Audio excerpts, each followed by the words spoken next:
So I was born on the 25th of March 1986 here in Dubai at Dubai Hospital, and I grew up right around this neighborhood, Al Hudayba, for the last 20 years before we moved to a different location. Yeah. Tell me about life growing up here. It was a very simple, easy, and really like fun experience because I think one of the things that a lot of people like miss back in the old days, like yes, although it was a lot of like just dirt and sand, roads and everything else, but it was a place where all of us like neighbors used to hang out and play football together and everything. And then also from our neighborhood in Al Hudayba, it was very easy to walk to the beach. So it would be about like 30-45 minute walk just to the beach, and I used to do that all the time with my dad. So I did always make this joke about the color of my skin. Like now I got so tanned just because of the fact that almost every other day it was going to the beach. So being close to the water, it kind of like is a sentiment to how, you know, us people in Dubai, in this part of the world, we were like coastal people. We were like growing up eating a lot of fish too.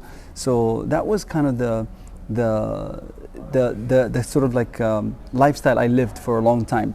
And the beautiful thing about growing in Dubai especially was from the get-go, it was very multicultural. Like literally when people say it was a melting pot, but I remember having a German neighbor, I had an Indian neighbor, and a Sudanese, a Somali, and whatever. So we knew all different cultures from a very young age. Like I honestly, at that time, Melissa, I thought everybody is Emirati. Because they all grew up here. All their parents were like doing different, you know, odd jobs, and we just all identified until, you know, as one. Can you tell me, when you were growing up, when was the first time you heard the name Sheikh Zayed? So, okay, we heard Sheikh Zayed like from, I remember like in school, you know, even like during the assembly when you're going to school and everything. So, you know, they would talk about Sheikh Zayed and what he was doing for the country. And, you know, we would hear like recordings over the radio, on TV. Oh, my dad, because my dad used to work for the army, the UAE Armed Forces, yeah. So he was there for 30 years. And my dad would also talk about Sheikh Zayed. Oh, Sheikh Zayed is doing this, and Sheikh Zayed did this, and you know, and even my dad was called in to, you know, obviously defend the country when there was the Gulf War in Kuwait at the time. So we grew up hearing all these motivational messages coming from Sheikh Zayed from a very young age, and also about the development, how he was talking about, you know, well, we're going to be building more schools, more hospitals, and everything else. And of course, growing up here, I think all of us by default are, I can say, we're civil engineers, because there was not anywhere you could turn and you wouldn't see cranes. You know, there was always cranes and things that are being built. So we felt, you know, okay, this is what Sheikh Zayed is doing to try to reward the people with from the oil wealth, using the oil wealth into investing into the development of the country. So and we were always trying to get a glimpse of him on TV anytime we know he was going to be. Did you ever see him in person? I unfortunately never had a chance to see him in person. You know, I think I was too young, but I wanted to go several times, but I just didn't have the opportunity. My dad did several times, obviously, when he was, you know, in Abu Dhabi or something, but I haven't had a chance to go and see him. So yeah, that was my only. But you know, I think Sheikh Zayed lived through so many people, and you kind of like felt his energy and his messages were so strong and with everything. So it's almost like we feel like he was right at home, not just, you know, like a figure on television or in the newspaper. So yeah. That's amazing. He sounds like such an amazing man. No, he was. Yeah. And so when you were born, I guess Union House was already here. What is your first? When did you first see Union House? I remember. Look, at the time when it was again the walk from home towards the beach, and you would see the original flag that's there. This is the smaller one, but it wasn't something where you would just want to like walk in, because it felt like it was a sacred place. So you just didn't feel like, you know, this was the place you just like go there and play football. But there was no gate around the area. You could just like walk past the area towards the beach. And my dad would always say the stories like, this is where it all happened. You know, this is where the signing of the union took place and everything. So And I think from that story, one of the things that I grew up, like I said earlier, I used to love playing football. So football is all about like teamwork. And what the leaders of the Seven Emirates did is also teamwork, coming together and everything. So my dad used to talk about, how that sort of like teamwork that was led by the captain, Sheikh Zayed, is kind of the same philosophy I should apply in my life with the sport that I love and adore and I wanted to play for all my life. So that was the kind of the correlation that I had with the Union House at the time.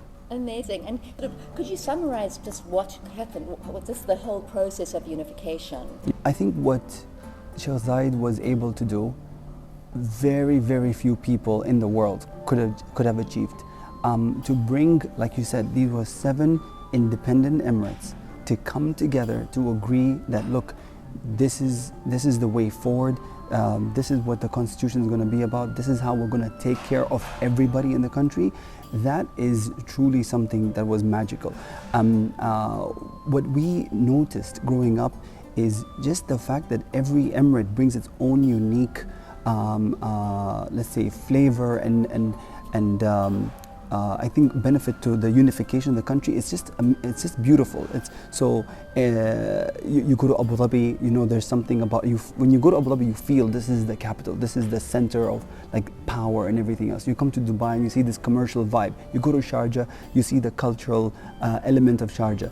You go to Ajman, you see the charm of a small emirate. You go to Al Quwain and you see the beauty of the mangroves. You go to Ras Al Khaimah and you see the beauty of the mountains and the lifestyle of this unique tribes that are over there. And you go to Fujairah and you see like, wow, you're like literally looking towards the Arabian Sea and closer to the Indian Ocean and the water there. That's just amazing. Like, that's probably the best place to go to the beaches there in Fujairah. So every emirate brings something to the table. And that's what I try to encourage people. Like when you come to the UAE, try not to just go to one emirate. You literally can go through every single emirate within a week. So that is always my message there, and you can see how, one of the things that you will notice, like any of the emirates could have been independent on its own. I mean, of course, the story is that once upon a time, well, in the very beginning, before the unification, Bahrain and Qatar also had an offer to be part of this, but they chose not to join the unification, which is fine. But this country now is the one that's making headwaves around the world, everybody knows it.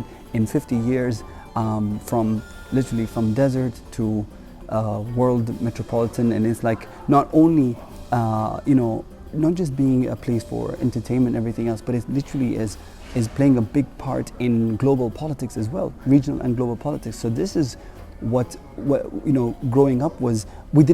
I don't think we expected that we were going to be that way. I mean, they did talk about it, but like to see it actually in motion right now is on a whole other level. So we're very proud of it. It is incredible.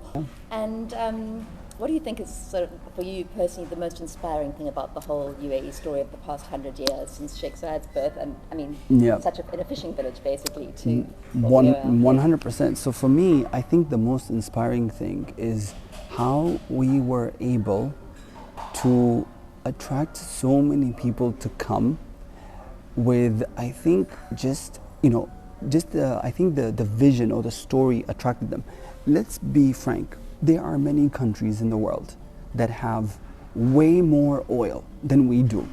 Really? There's a lot of countries in the world that have that. If you look at, let's just look at Africa. Africa is the richest continent in the world. How many African countries have more oil than UAE? Libya, Nigeria, all these, we can go on, Angola, all these countries, we can go on forever. All these countries have more oil than us. If you just, don't take it from me, just look at the reports about their oil reserves.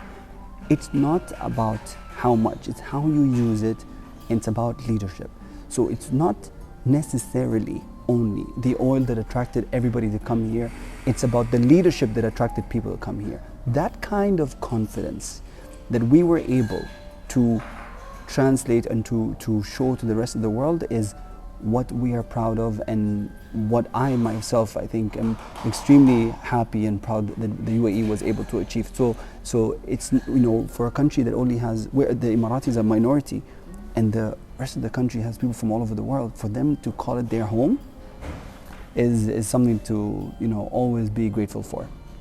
Absolutely, fantastic. And one last question, sort of just looking at the two leaders who actually really started this whole unification was Sheikh Rashid and Sheikh Zayed. Do you think both of them brought very complementary assets to the 100%. union? Yeah, and we see that even till today. So from Sheikh Zayed to Sheikh Mohammed Zayed, from Sheikh Rashid to Sheikh Mohammed bin Rashid, and both of them, you know, when you put politics and business together in the mix of both of it, the social aspect to how to govern locally and inspire globally, this is what they've both been able to do very well.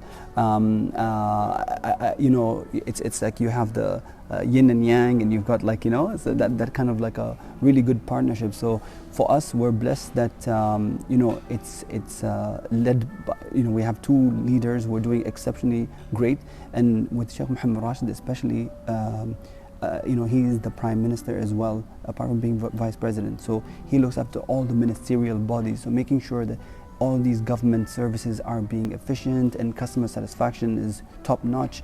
And then at the same time, you have Sheikh Mohammed Zayed establishing all those diplomatic relations with countries all over the world. You know, from east to west, we have great relations with China, and we have great relations with the US. So for us to be able to maneuver everything between politics and economics is just a formula for success.